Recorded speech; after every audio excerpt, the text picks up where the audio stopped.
Hi hello నమస్తే welcome back to iDream media. ఈరోజు మనతో ఉన్నారు ఇమిగ్రేషన్ కన్సల్టెంట్ అయిన ప్రశాంత్ శర్మ గారు. ముఖ్యంగా ఎవరైతే యూఎస్ కానీ అదర్ కంట్రీస్కి స్టడీ పర్పస్ మీద వెళ్ళాలి అనుకుంటారో ఎటువంటి ఫుల్ఫిల్మెంట్స్ అనేవి వాళ్ళు చేసుకోవాల్సి ఉంటుంది ముందుగానే తెలుసుకుందాం.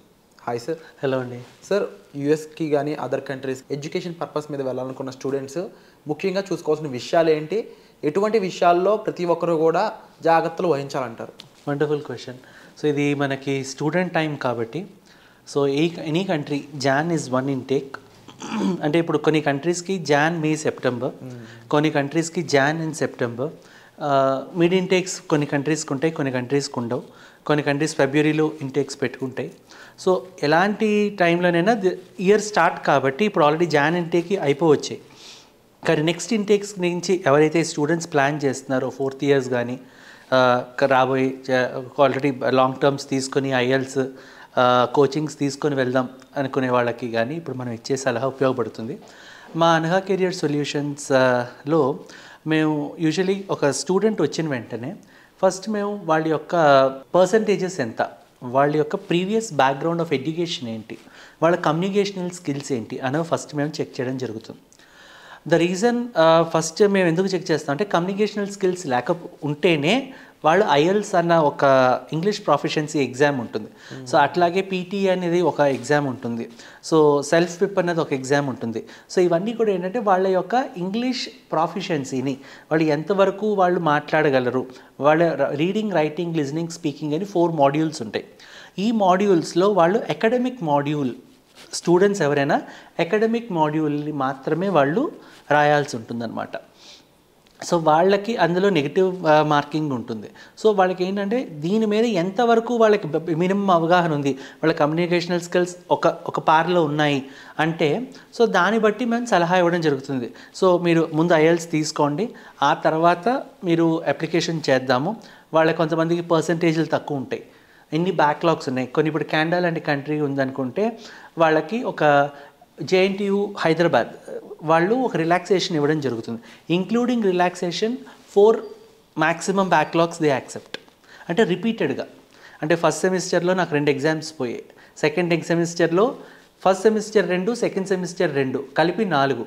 సో ఫస్ట్ సెమిస్టర్లో ఉండిపోయిన ఒక సబ్జెక్ట్తో కలిపి మళ్ళీ అలా కౌంట్ చేసుకుంటూ పోతారు. సో ఆ బ్యాక్లాగ్స్ మనకి యూజువలీ చూసుకుంటే తక్కువ ఉండేవాళ్ళు చాలా తక్కువ మందికి వస్తారు మనకి. సో మన యొక్క బ్యాక్లాగ్స్ బట్టి, వచ్చిన పర్సంటేజ్ బట్టి, వాళ్ళ కమ్యూనికేషనల్ స్కిల్స్ బట్టి, అట్లానే వాళ్ళ బడ్జెట్ బట్టి, ఇప్పుడు నేను గతంలో చెప్పినట్టు మా సీనియర్స్ ఆల్రెడీ ఈ స్టేట్లో ఉన్నారు, లేకపోతే నా కోర్స్ ఇక్కడ బాగా డిమాండ్లో ఉంది అని ఒక ఫేర్ అవగాహన ఈ రోజుల్లో పిల్లలకి చాలా మటుకు వాళ్ళ 10th ఇంటర్ నుంచే వాళ్ళు ప్రిపేర్ అయిపోతున్నారు. నేను ఇది చేస్తాను, నాకు ఈ యూనివర్సిటీ కావాలి, ఎందుకంటే చూస్తున్నారు అవగాహన పెరిగిపోయింది సొసైటీలో.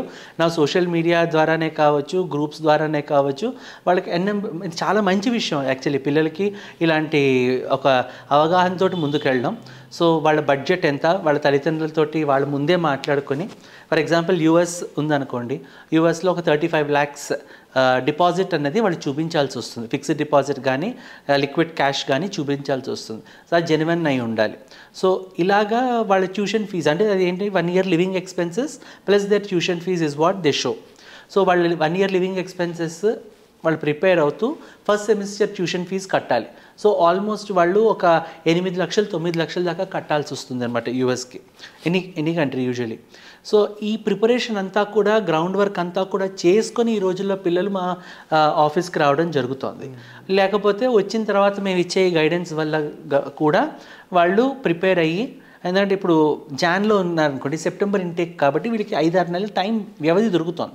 సో ఈలోగా ఈ బ్యాక్గ్రౌండ్ వర్క్ అంతా చేసుకుంటారు, including there GRE exam prepare అయ్యి రాయడమే కాకుండా, ఐఎల్స్ ప్రిపేర్ అయ్యి రాయడం కాకుండా ఇందులో మాక్ ఎగ్జామ్స్ ఇవి కూడా మేము వాళ్ళకి హెల్ప్ చేయడం జరుగుతుంది అనమాట.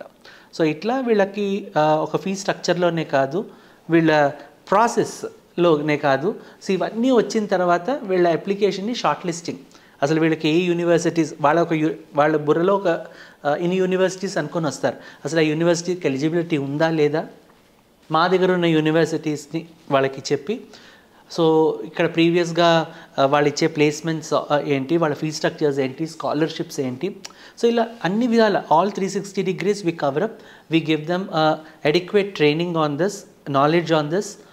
అలాగే వాళ్ళ పేరెంట్స్ కూడా విజిట్ చేస్తూ ఉంటారు. అలాగే స్టూడెంట్ లోన్స్ కూడా మన దగ్గర నుంచి ఈజీగా మన బ్యాంక్స్ నుంచి చాలా బ్యాంక్స్ ఇప్పుడు కొలెటరల్ నాన్ కొలెటరల్ లోన్స్ కూడా ఇస్తున్నాయి. సో వాళ్ళని కూడా మేము టై చేస్తాము. So that will facilitate them in each and every path of their process to achieve success. So this is all about. And ముఖ్యంగా వీళ్ళు బ్యాంక్ బ్యాలెన్స్ అన్నారు. అండ్ చాలామందికి ఏంటి అంటే స్టూడెంట్స్కి త్రో లోన్ అనేది ఎక్కువ ప్రొసీడింగ్స్ చేస్తూ ఉంటారు అనేది చాలామంది అనుకుంటూ ఉంటారు. బట్ ఇన్ఫ్యాక్ట్ ఏం జరుగుతుందని చాలామందికి తెలియదు. రియల్గా అప్లై చేసే వాళ్ళేమో కన్సల్టెన్సీని అప్రోచ్ అయ్యాక కానీ వాళ్ళకి అసలు విషయాలు తెలియవు. సో దీని మీద ఉన్న ఆ మిస్కన్సెప్షన్ కాస్త తొలగిస్తారు. తప్పకుండా. ఇప్పుడు బ్యాంక్ లోన్ అన్నది వ్యవహారం అనేది వీళ్ళకి కొన్ని బ్యాంక్స్ ఎలా ఉంటాయంటే they have to first pay some amount, కొంత అమౌంట్ ఒక 20%, 30% ముందు వీళ్ళు పే చేసుకుంటే then the bank will give the loan. Or మా దగ్గర ఇన్ని కొలెటరల్లో చెప్తున్నా, సో మా దగ్గర ఇంత ఎసర్ట్ ఉంది, this is what whichever is earlier, మాకు either my course finishing or నేను ఎంప్లాయ్మెంట్ తీసుకోవడం, whichever is earlier I will start repaying the loan is one option. లేదు every month parents pay the interest and principal is paid by the candidate after they get the job. So ఇవి రెండు విధాల వెళ్ళే ప్రక్రియ ఇది. కానీ mostly ఈ రోజుల్లో పేరెంట్స్ ఎవరు కూడా వాళ్ళని బర్డెన్ చేయరు. మోస్ట్ ఆఫ్ ది పేరెంట్స్ వాళ్ళు ఇక్కడ క్లియర్ చేసేస్తూ ప్రిన్సిపల్ తను కట్టుకునేలాగే ఇప్పుడు దాకా నేను చూస్తున్నాను. హవెవర్ ఇనీషియల్ కొంత పేమెంట్ ఒక 8 lakhs 9 lakhs first semesters tuition fee అన్నది వీళ్ళు కట్టుకుంటే బ్యాలెన్స్ అమౌంట్ ఆఫ్ 1.5 ఇది or 2 years ఫీజు బ్యాంక్ రీఎంబర్స్ చేస్తూ మిగిలింది అప్రూవ్ చేస్తుంది.